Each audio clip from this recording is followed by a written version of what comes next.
Good morning, good afternoon, good evening, ladies and gentlemen, wherever you may be in the world, and welcome to today's conversation on Gift of Healing TV. I'm delighted to. It's part of our series, Selfish or Harder to Manipulate, and I'm delighted to welcome my co-host Scott Holmes. Scott, hi, and our two guests. All of us are authors in the book, I Didn't Become Selfish, I Became Harder to Manipulate. Jean Voice-Dart. Jean, thank you for joining us. It's a pleasure to be here. Thank you so much.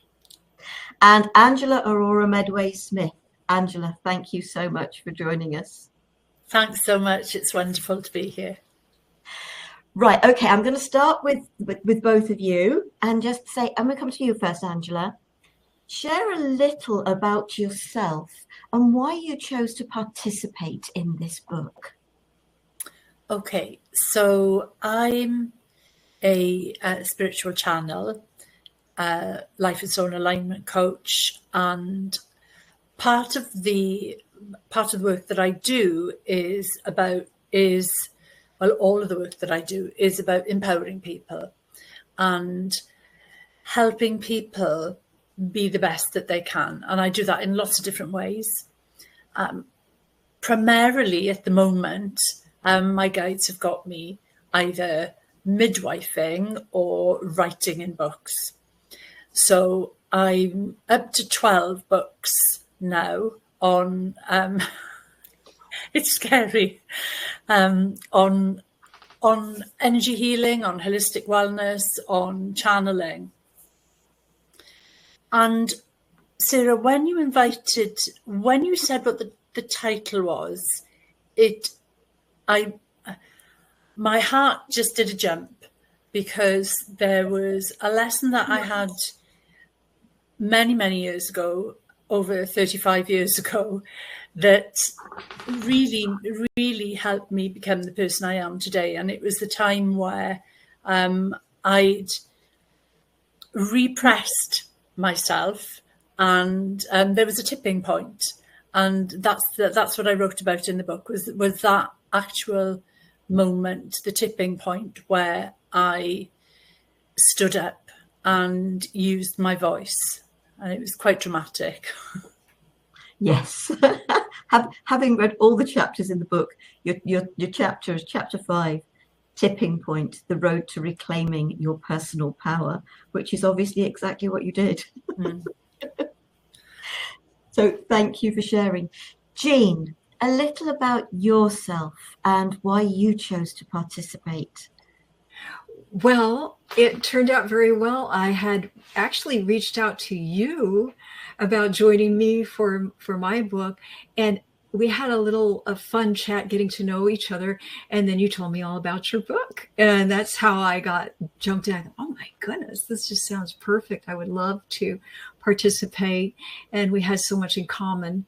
But for me, the topic, the title, it just rings so true in a really deep way for me. I've dedicated my life working with people who are different, including myself, and neurodivergent, people that are gifted, different in that way, people that are hypersensitive, people that are, people paraplegic, people, all different kinds of people. Having my master's is special ed, worked as a psychotherapist in expressive arts, and grief, trauma, and chronic pain, people who are traumatized and assaulted, people that have had these moments where they had been told, you're not good enough, you're not doing it right, you're different, you're weird.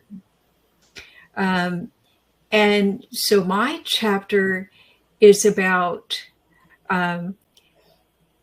it's a story, different stories, my story, and witnessing other people's stories of that moment when you are told that, and how that can traumatize your life and bring shame. You're internalizing disappointment, you're internalizing these feelings, and how it's called the different hero, the courageous neurodivergent.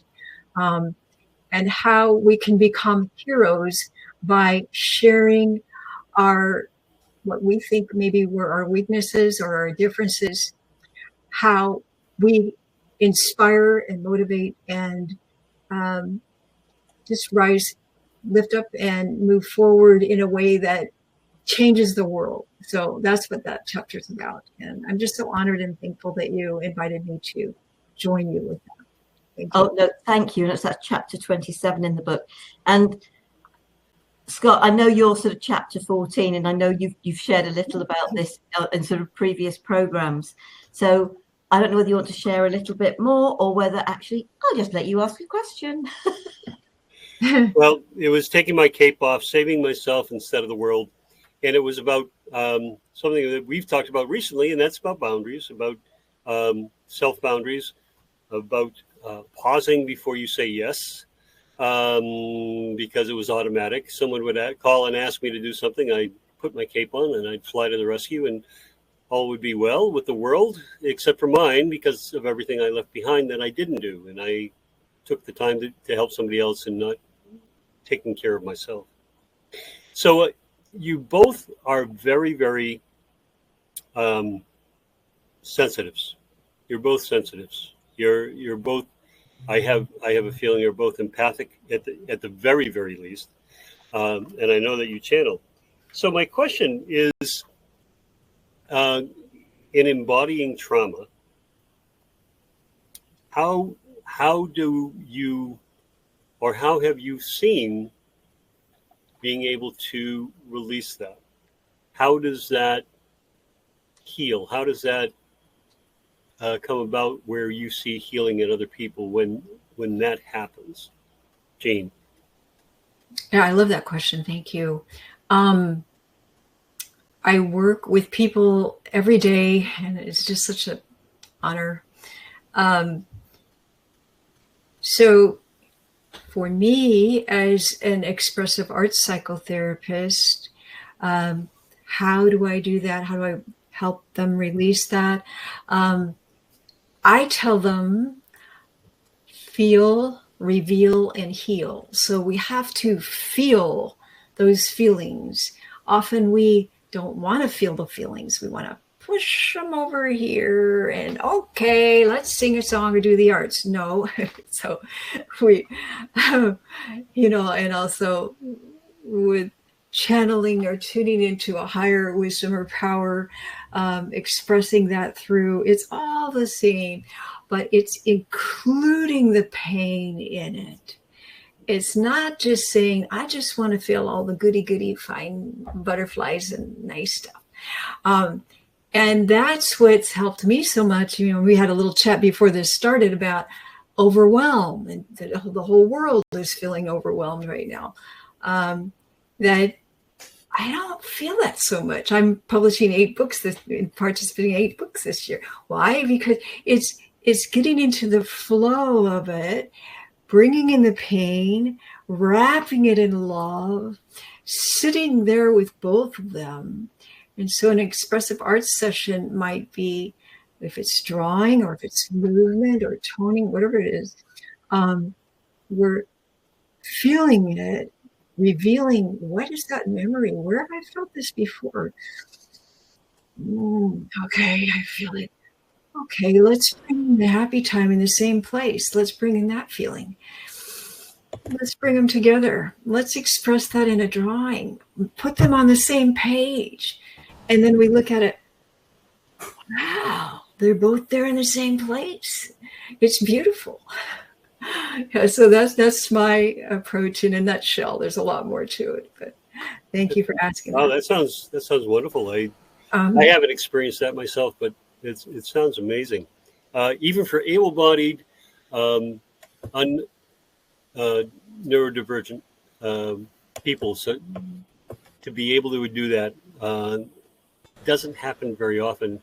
And you, as we all know, you have to be in a safe space in order to do that, right? Yes, you have to create a safe space. Angela, with your experiences, how have you helped people release that kind of trauma that they've embodied? Okay, so just so that people listening understand what exactly we're talking about whenever we experience these things, Scott, they lodge in the physical body and in the energy system. And I tend to work through energy healing. So, I mean, there are lots of different ways that people can release this trauma. So, myself, I mean, it depends on the individual, because if somebody comes to me and I'm not the right person to work with them, I will point them to the right person to work with them, because they could use tapping, a emotional freedom technique. They might, a somatic therapy might be better for them. Sound healing might be better for them. But when I work with peeling away the different layers of the onion, of all of the traumas, of all of the issues that we've embodied, bit by bit, using energetic tools. So that one of the tools that I work with is the Violet Flame Rescue Flames, which are really high vibrational energies that we can work with, that are like a power shower in the energy healing world. So I tend to go in with the violet flame first, and then go in with different frequencies, whatever that person needs. I'm very spirit-led. I work with whatever my guides tell me to. So the answer's different for different people. But I mean, from my own experience of embodied trauma was really interesting, because what I wrote about in the chapter, actually, my jaw was dislocated for many, many years, and the trauma was actually held in the fascia of my jaw. And when that was sorted out, because I thought I dealt with it, yeah, as you do, but I hadn't completely dealt with it, even with all the work I'd been doing on myself, because it was physically lodged in my jaw, and until somebody actually released that, it didn't leave completely. It was really interesting. Wow. Sara, you use sound so much in your work. What have you seen with people? I slowly but surely working with toning. It very much started on the physical level, but the physical level is still where trauma, etc., can be held. But some people say they're not ready to go to the trauma. They'd rather I worked with an area of their body that they're having issues with. So it started on the physical level, the muscular and skeletal. And then it went sort of internal. So the energy became stronger, and it went internal to the organs and systems of the body, till I got to the point where the energy was strong enough through me to get to a deep cellular memory level. And I think this is very much what both of you were talking about, that it's that embodied trauma. It's there whether we remember it or not. It doesn't matter if we remember the situation. The trauma of that is held within us. And for me, I see it that even one word can be traumatic to a child. Whereas an adult might be able to cope with it, a child can't. And they have no idea how to deal with the traumas. And so, yes, I tone. But what I've found is the most powerful aspect is working with an individual's name. So if they don't want to start, they're not sure they want to go to the childhood bit, I will start with the toning and offering it to the area. But I must admit, I sit in the intention of, they may say it's the shoulder, but actually if their body prefers it to go somewhere else, I'm open to the energy doing whatever is totally right for that individual. Whatever they think is right, the body and the higher self knows better. So I stay out of detachment. I'm detached from the outcome. It has to be what's right for the individual. And I really feel that all of us work that same way. And then I offer the sound their name. And I just say to them, see who comes to you, whatever age it is. Allow that individual. Because if you've gone through trauma, and I know this from my own experience, that feeling of being unwanted, unloved, not good enough, rejected, abandoned, I had those feelings as a very young child. And as Alice Little said in her quote, as a traumatized child, we were desperately waiting for the adults that would come and save us. What we didn't understand was that it would be ourselves as an adult. So when the child appears to the adult self, encouraging that connection, just that hug, that cuddle, letting the child know the adult is there for them. And in different ways, and we all work uniquely differently. So important, because people require different things. They're comfortable with different ways of doing things. We're not right for everybody. So yes, I help people to get in touch with the aspect of themselves, but not relive the trauma. They don't have to do that. But some people have to. Some people feel the need to relive the trauma. So Scott, what's the answer to your own question? So you brought up quite a bit. And I find that I went through therapy after my wife passed. I went through therapy for every week for 5 years. And she was amazing. And she did not let me get away with a thing. There were so many times driving to my appointment, and I'm saying, okay, can I call her? Can I tell her I'm sick? How can I, or I don't know what I'm going to talk about today. I have no idea. I just don't know. And it would bring fear, because there were so many things that I didn't realize I hadn't dealt with.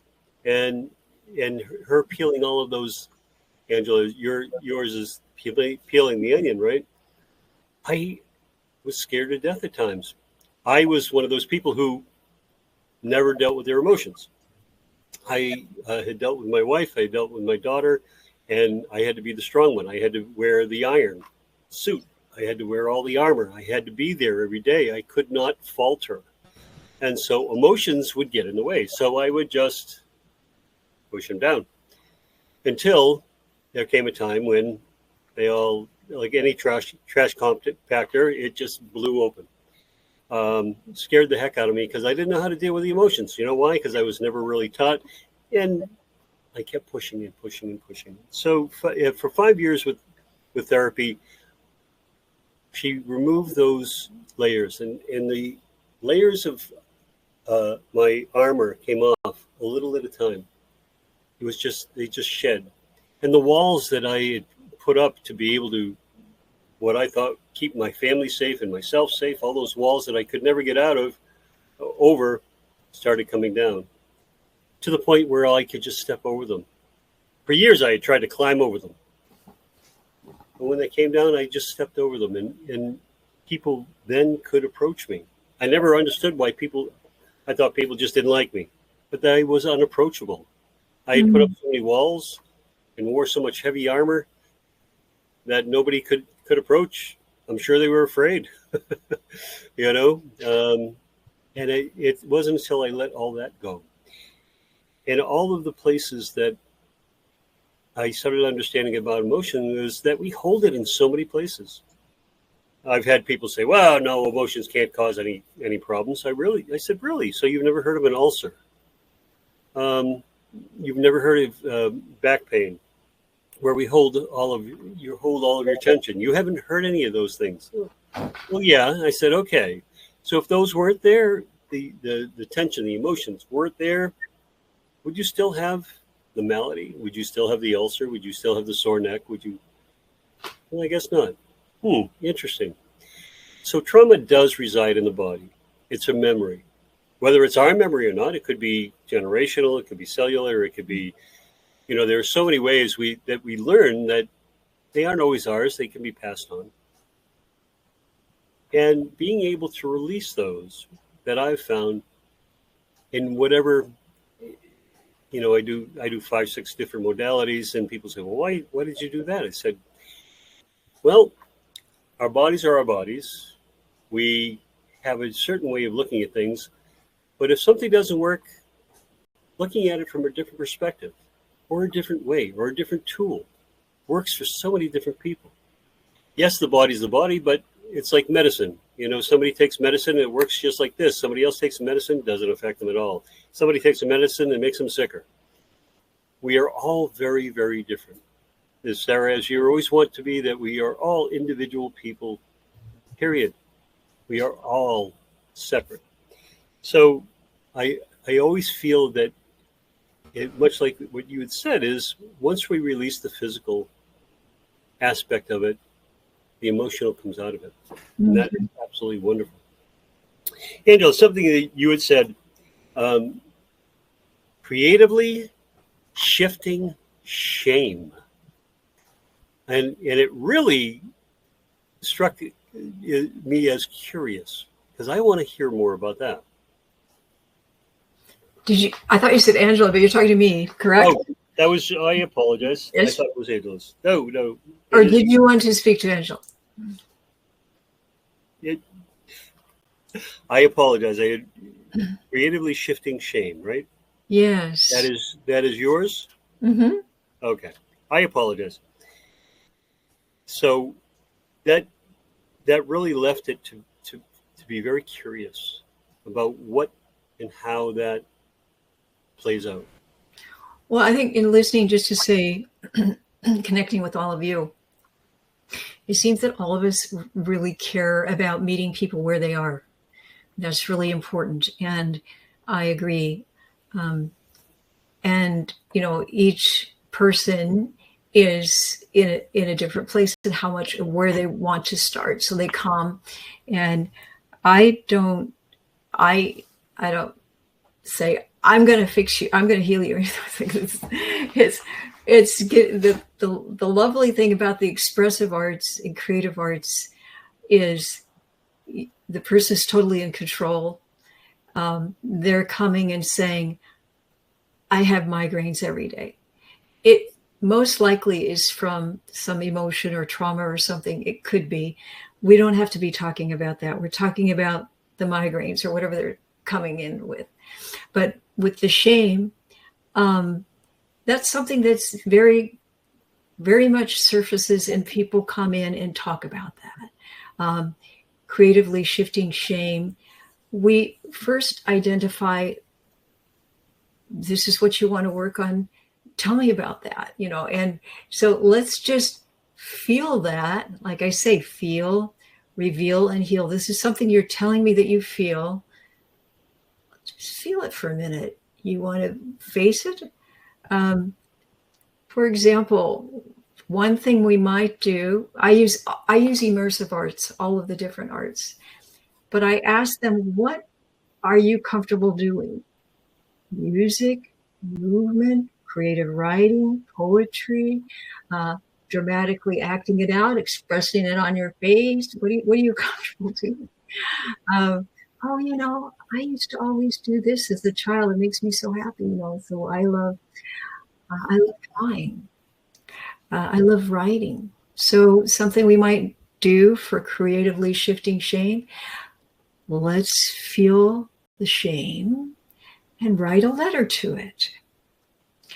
Dear shame, hi. Start talking to it. Why this? Why that? And really have a conversation with your shame. And then maybe letting shame talk back to you, writing a letter to you. And what can you learn? How can you befriend that? Drawing, we might have close your eyes, I often say, because when we open our eyes, we've been trained, not when we were 2 years old, 3, 4, 5. When you look at children, they just sit down and scribble and say, look, isn't this good? So we want to go back to that place. So often I say, close your eyes and just feel that shame and draw that. Feel that. And then again, okay, let's go to your happy place. Feel, what's that? Tell me about that. Let's draw that, and we put them together. We can act it out. But all of these things are very safe and very, very much research backed as being effective. For many, many years, you can find lots of research of how this is effective. And we do know that like 20% of adults are feeling this toxic, chronic shame that we have, but it's so much higher in teenagers. Like 37% of teenagers are experiencing shame. And so it's something that's very, very important and can easily be addressed and in a safe way through the expressive arts. Does that answer your question? Yeah, I think so. It just was very curious about how to creatively do that, and you've expressed that beautifully.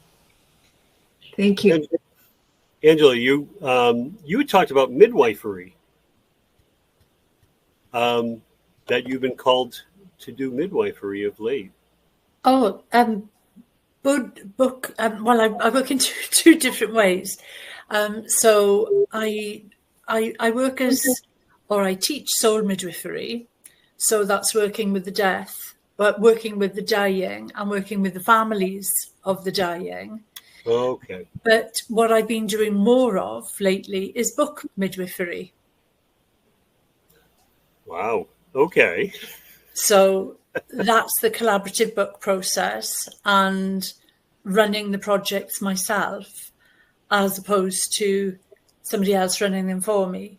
Mm-hmm. But basically, my guides tell me, we want a book on this, we will send you the people to be in it, and that's what I do. It's not much of Love it. Yeah, I'm just doing as I'm told. So and what's been really interesting is that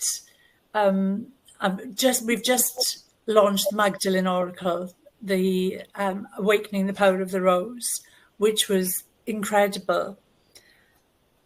But the number of it feels as if there was a soul contract between the women in this project, because it's as if we already knew each other. It was a really powerful experience, really powerful. Wow. And it's interesting that we're all having this conversation now, because the next book that they've got me doing, the last book that I've agreed to do for them, is called Good Grief, the Oracle. Mm-hmm. Yeah. So that's next year's project. I have a question for you, Angela. Yeah, you've mentioned several times about your spiritual guides, and I do the same. It's very, very important to me to be led by my spiritual guides. And so could you share a little bit more about that and why that's important to you and how you work with that? How I work with them? Oh, my days. Where do I begin? So for many years, 40 years ago, all of my clair abilities switched on, and I was able to communicate with beings, non-corporeal beings, angels and spirits and people without bodies. And I kind of ran this alongside the normal life for decades, while I raised my family, while I ran a charity in the mental health sector, while I ran really big projects in corporate organizations. And then 10 years ago, I came to another tipping point, Sarah, And it was a point of, right, okay, I can't do this anymore. I need to be following my soul's path. And the minute I made that decision, everything ramped up, and I became not just intuitive with a small voice of spirit. I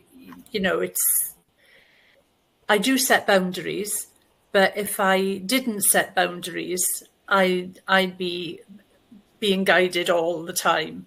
But I'm as well as being a mental medium, I'm a trans-channel medium, which means I can move my consciousness out of my body and have ascended masters and angels speak through me. Yes. And so basically I'm doing the work, I'm doing the jobs for them that they asked me to do.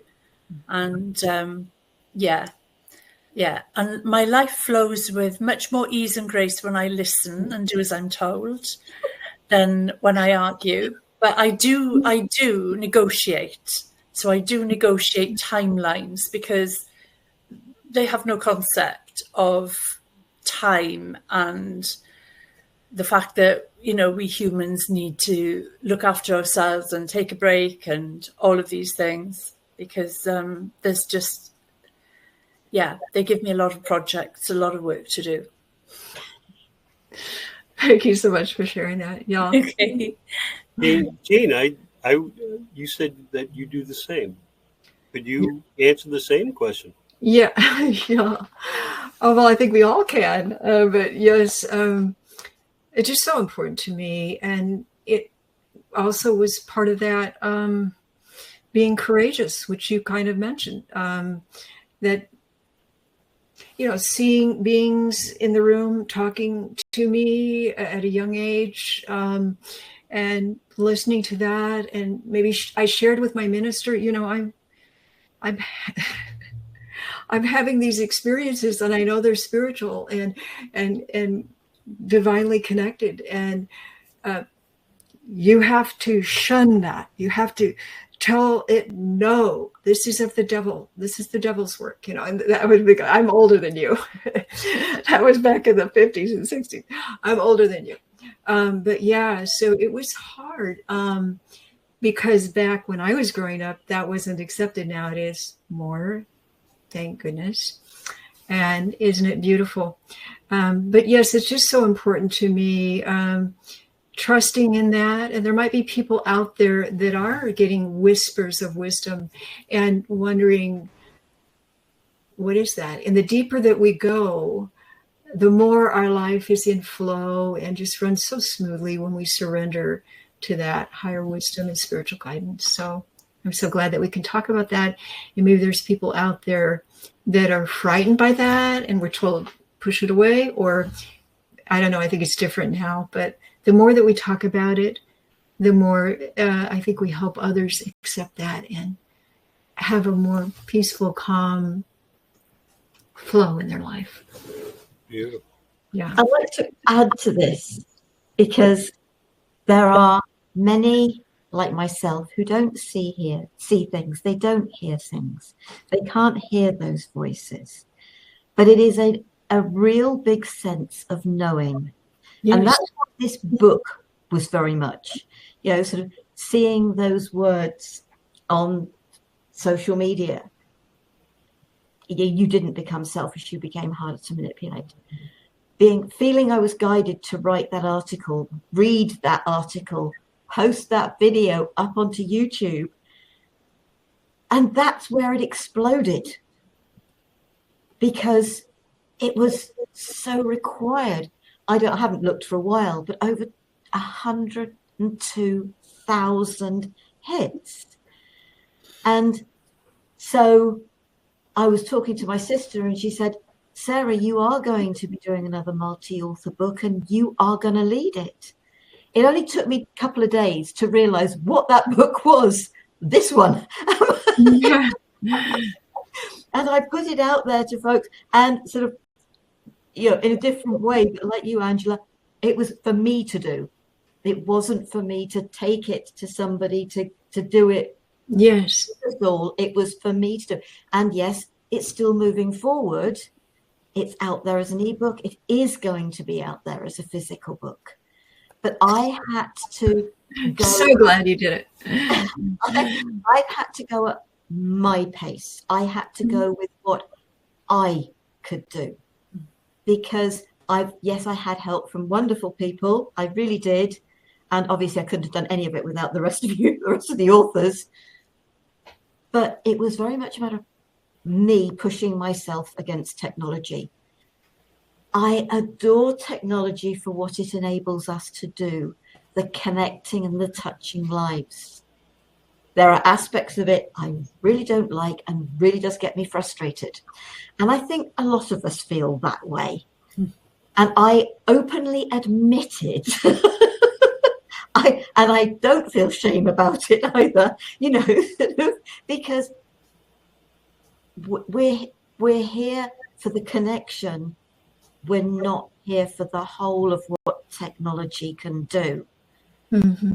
And I think it's like money, isn't it? Money is just a thing. Technology is just a thing. It is what we do with it that is the good or the bad. And we're here because of the connections it helps us to make, the wisdom that it helps us to share and to learn from. And so it's important. I was able to listen from my own way of doing things. And yes, it was just like, I can do the ebook. I thought I could do the audio. Jos came in and he did a brilliant job with creating the audio. But now it's seeking support. The physical book will come out. Yes. Projects come to us, and I've literally within the past week been given yet another project which may result in a book. And what you were talking about, Mary Magdalene, Angela, Roslyn Chapel, does that mean anything to you? Oh, yes. Yes. Exactly. And it's to go to the Roslyn Chapel, because when I first started talking to somebody, it was one of our guests, Scott, about the Roslyn Chapel, I got a huge sense of dragons. And even stronger the other night when it was, you are going to go to the Roslyn Chapel, and there's going to be a group of you, and there are going to be downloads. And just recently hearing that Mary Magdalene was a dragon priestess. And it was just like, okay, where is this? It was what I was being told the other night, keeping me awake for 4 hours, was it was going to be this year. It is not going to be this year. It is going to be next year. Yeah, Sarah, I need to introduce you to one of my Magdalene authors. So I've got somebody who's you definitely want to meet, who works there on a regular basis.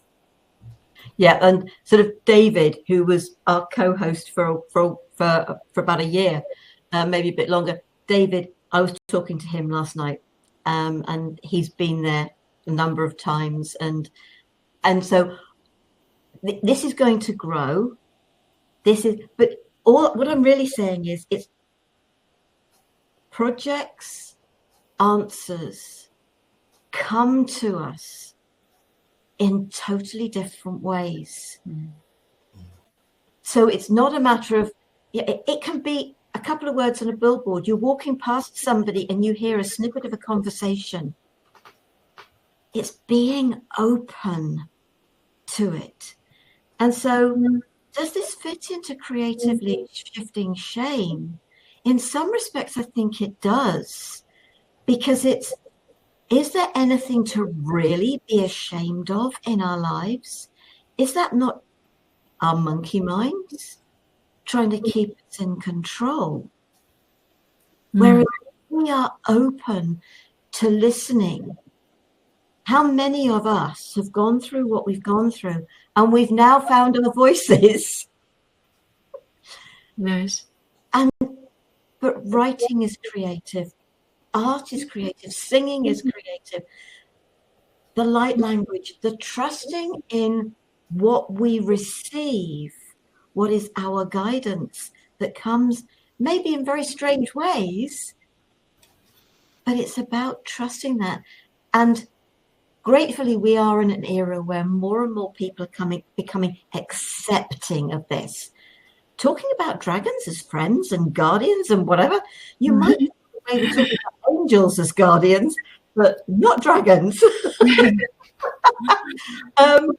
And having friends in the werewolf and the vampire and so many other mythical beings, which very definitely I'm connected with. And they said, don't share our myth and legend, because so many of them have been distorted to create fear. Open to these things. There are going to be people in your life who will not want to listen. And the interesting thing is, I love all this. Thank you so much. The interesting thing is, you say just trust,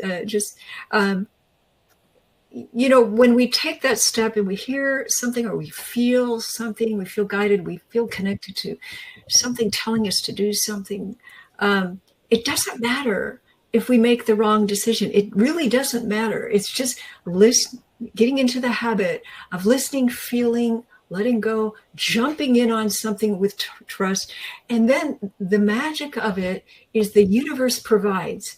And if we stumble and say, wait a minute, that wasn't exactly the way or what I expected, and then something else happens, the door opens, look where I ended up.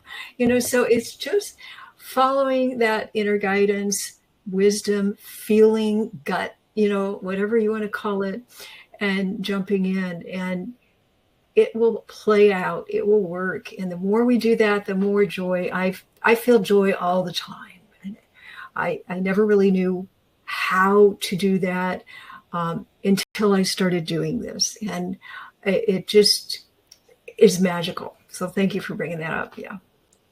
This conversation hasn't gone in the direction I had any idea it was going, but never mind.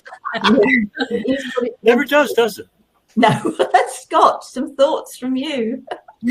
So I admire that you get these downloads, and I get them, but it becomes for me as a knowing. My clairs aren't I've never been able to see. I went to school and for polarity therapy and stand against a white wall, and they say, okay, we're going to read auras. And I said, oh, wonderful. I've never been able to do that. And they would say, oh, well, they've got, green and blue. And I'm just squinting, looking, I got nothing. Okay. So not one of my attributes or something that I can do. Not that I wouldn't be able to do it maybe with some training, but no, haven't. But it's the knowing. And Sara, you often said it's that knowing, that understanding. When I'm working with clients, I get hits. This is where I'm supposed to go. This is where it's supposed to be.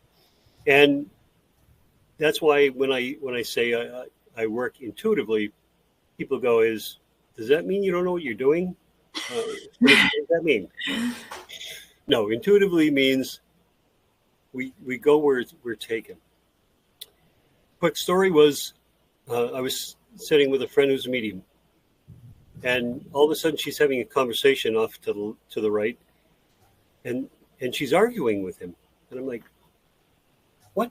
And she's saying, what? I don't understand. And she's trying to get him to say, and she looks back at me and says, I don't know what that was all about. I said, who were you talking to? She said, one of your guides. Like, okay. Said you had to go to Penang and you had to go to the Buddhist temple, and you had to retrieve your soul parts. And I said, what does any of that mean? She says, I don't know. And so we looked it up, and sure enough, Penang is an island that is part of Malaysia. There is only one Burmese Buddhist monastery, and it's actually there, and it's a 40-foot tall golden Buddha, absolutely stunning. Mm. Well, what am I supposed to do? She said, you're supposed to go there. I said, how the heck? A month later, my friend and I go to Cambodia, Thailand, and Vietnam on a trip, 21-day trip. and it's absolutely stunning. And I feel like I've been there before. I've never been there, of course, there, but I felt like I was there before. After a week after we get back, I had the same company sent a thing that said Malaysia. I went, oh, okay. So I tapped on it and I looked at the itinerary, Singapore, Malaysia, and the last stop is in Penang. Uh-huh. The last stop is the hotel, 2 blocks from the temple. Wow. I just looked up and I said, okay, I got it. So I'm going. So I asked my wife, and I said, okay, you're going to go travel 24 hours to a place that's really, really hot. You won't know the language. You won't know the food. You're going to be on a bus with 30 other people. And what do you think? She says, yep. Okay, let's go. Now, she'd never been out of the country before. So we traveled 24 hours from Boston to Singapore, had a beautiful trip. Last day of the trip, we're on the bus, and we had an afternoon off, and I was going to go to the temple. And the guide looks at me and he says, well, we have a special stop. And he stopped at that temple so that I could go in and do that because he knew why I was there. Wow. And it was just amazing. And it's I had never heard about soul retrieval or, your soul parts. And I was cautioned by somebody who was familiar with it and said, just be careful. I said, why? I said, well, if you retrieve soul parts, you may change. There are aspects of you that may change. And so it took me about a month to kind of, after I came back, to really kind of get grounded again, because it was kind of a shift. So I don't hear things myself. I get a knowing, but I am directed, and I am always guided myself to projects. To we're writing for Sherry Elise in Joy Unlimited, and it's a wonderful concept. And when I heard it, I'm like, oh, I'm not ready for another book. And then she said, well, I'm going to do this about joy. And I'm like, oh, okay, I'm in. There are so many people, I don't know about you, all of you, but in dealing with clients, sometimes I try to bring people back to their childhood, that uninhibited, oh my God, skipping down the street like nothing else in the world exists kind of joy. And the number of people who either can't remember it or have never had it has always surprised me. But they don't know what that means. And so to be able to allow them to feel that, to really bring themselves in and be able to feel joy like that, for me is always, yes. You gave somebody a gift that they could hold it. And once you feel it, you can always go back to it. Yeah. If you've never known it, it's hard to kind of express it. But once they feel it, it is pretty amazing. You've all had these experiences, and you're all very accomplished.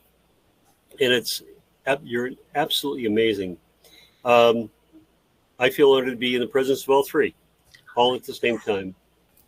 You have all brought yourselves up to a position of just being who you are and being just such powerful forces in this world.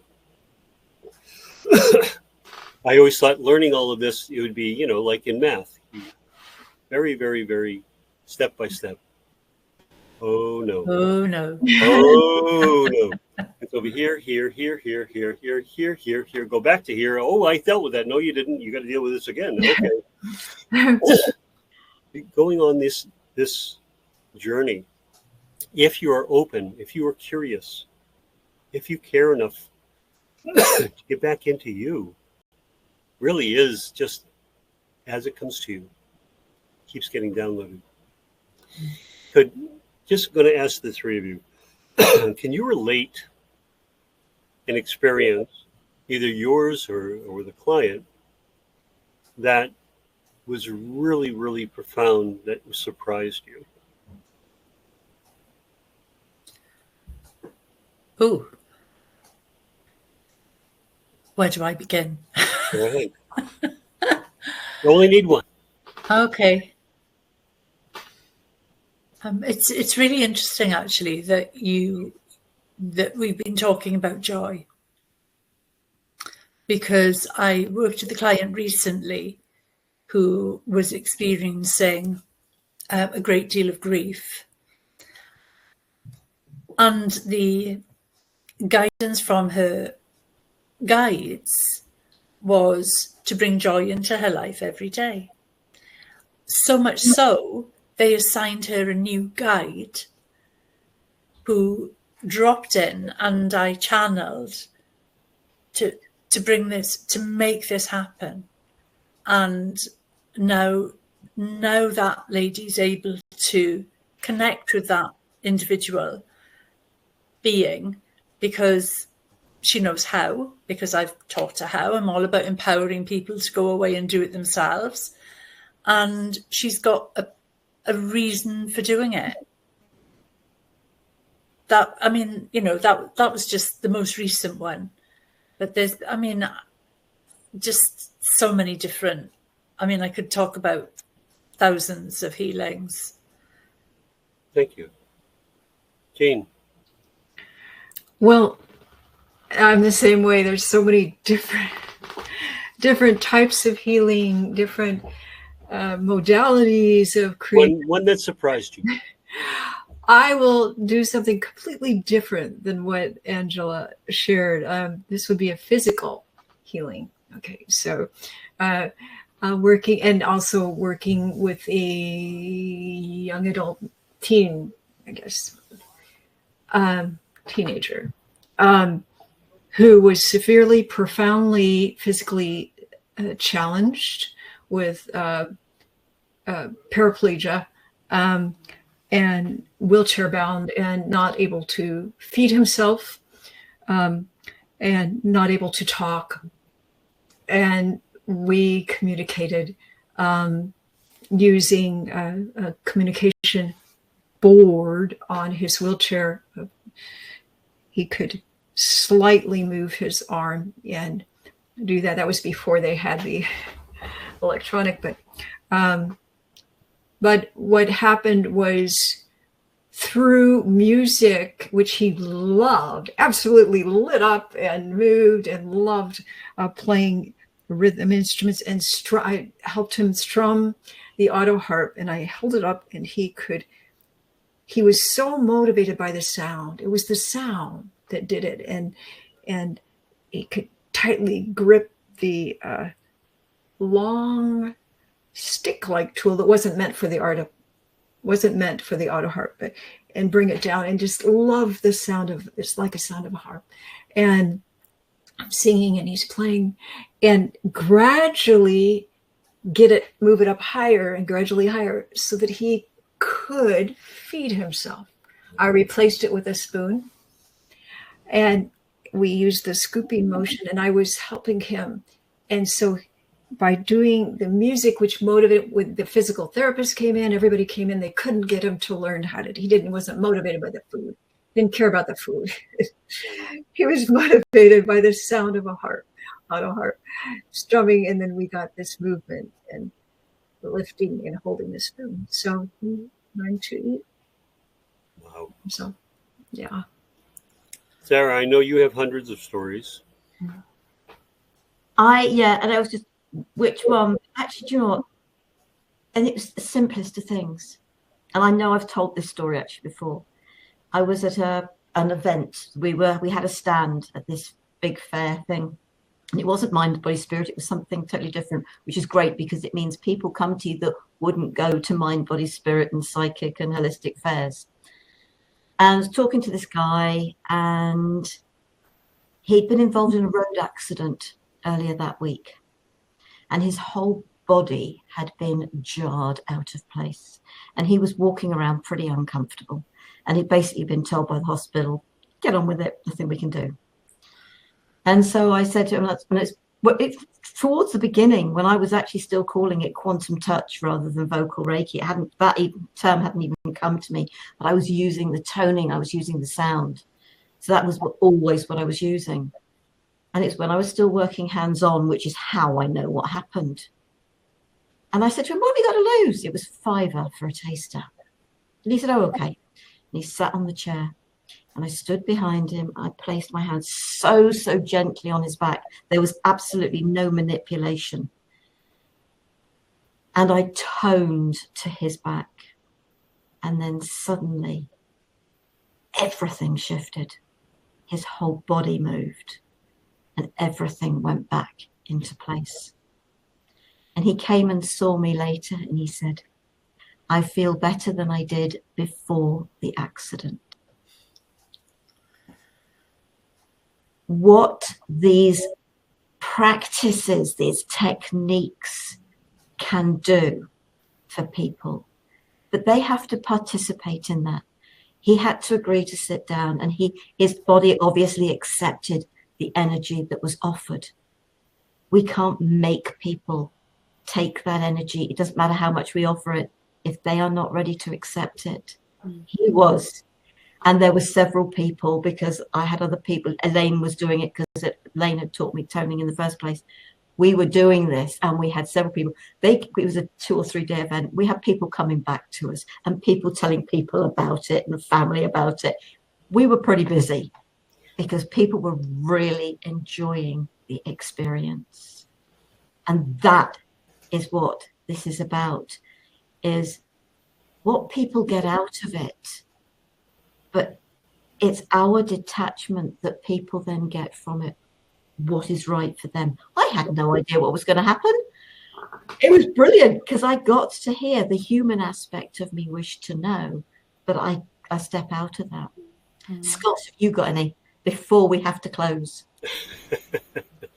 I know we got just a few minutes. Had a woman come to me who was Haitian, who was in terrible pain. And I said, what's wrong? She said, I had a witch put a curse on me. Never came across that one before. She had lost 30 pounds over 2 months. She couldn't eat. She would get sick all the time. And so I went through a session with her, and I started clearing, and all of a sudden this black cloud starts coming through. And she starts screaming. And I just kind of stopped and went, okay, this is like nothing I've ever had. And I said, do you want this within you? And she said, no, get it out. And I just moved the energy. And this black cloud just kept coming out, going through, leaving her. And I don't know if I'm sure there is something to witchcraft. When there is strong belief in anything, it can manifest. And at the end of it, she was calm. She was breathing well. She actually saw it leaving her body. She felt it. There was pain involved. And when it was gone, she thanked me. I saw her 2 weeks later. She had started to put on weight. She could eat. And it was because she allowed that to happen. I had never encountered anything like that. I'd never encountered force like that or belief like that. And I was able to help her purge herself and do that. And so for me, it was a kind of a validation of, let the energy do what it will, because you don't have a whole lot of control over it most of the time. So yeah, that was one of those wows in doing the work. And I'd really like to hear if there's anything that Jean, you or Angela would like to finish with, or something that you'd like to add to the program. Yes, please. I think it's important for people to understand that we as energy workers, as healers, are simply channels. We you know, as Sarah's been talking about, we don't have any, we don't put any expected outcomes on what's going to happen to that individual, but always ask for healing for the highest good in accordance with the will of the divine and the will of the higher self. And if that entity or negative energy was ready to leave, then it will leave. Yep. When I used to teach spiritual healing, and I was the only teacher I knew who taught people how to deal with situations like that, because I think every energy worker needs to understand how to safely navigate those instances. But ultimately, we are in charge. And, you know, we, as in the individual having the healing, I mean, and it's our higher self that is deciding what they're ready for. Yeah, I think that's really all I wanted to say at that point, except that it's been absolutely amazing chatting. And I had no idea that we're going to be talking about these things. You know, it was my inner guidance to bring it up. Yeah. Yeah, and I would just say the same thing that's already been said, that, you know, just trust yourself, your inner guidance, your highest wisdom, source, whatever you call God. You have it all within you, and believe in yourself and embrace your joy. And if there's someone, if you need help, these wonderful people here, there's someone out there, there's others out there that can help you navigate that and give you the freedom at the same time to do it in your own way. And so thank you for inviting me for this wonderful chat. Scott, any final words?